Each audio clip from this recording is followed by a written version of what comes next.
It is important that we keep our focus on God at all times. If you're going through your day, if you get distracted, if you take your eyes off of God, it doesn't even mean that you're sinning. If you take your eyes off of God, it is very easy for you to fall to sin. That is why you need to keep your focus on Jesus. Think about Peter in the Bible.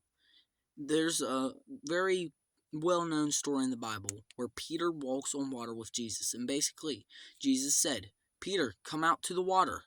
And Peter came out. He was keeping his vision on Jesus, and Jesus was keeping him on the water.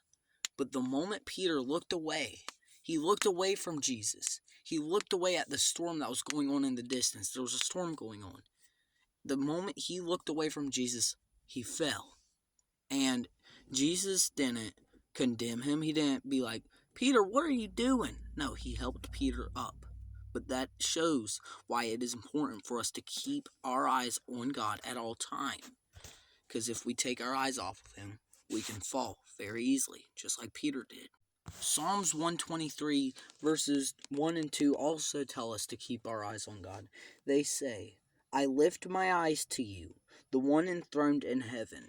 Like a servant's eyes on his master's hand, like a servant girl's eyes on her mistress's hand, so our eyes are on the Lord our God until He shows us favor." The only way to truly be successful in life is to keep your focus on Jesus. If you focus on the world, on the things of this world, like money, like fame, like people, all sorts of stuff in the world, everything literally, if you keep your focus on it, then you will fail eventually. Sooner or later, you will fail. But if you keep your focus on Jesus, if you trust in Jesus, if you seek Jesus all the time, you will succeed.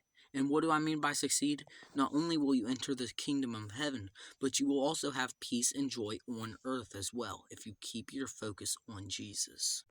There's this saying I heard online, and it says, "If Satan can't destroy you, he'll distract you." And that is very true. If you're not keeping your focus on Jesus, you're going to get distracted, and you're going to fall into the world, into the things of this world. You're going to drag your attention away from Jesus to the world if you get distracted. So that's why it's important. Stay alert and keep your focus on Jesus.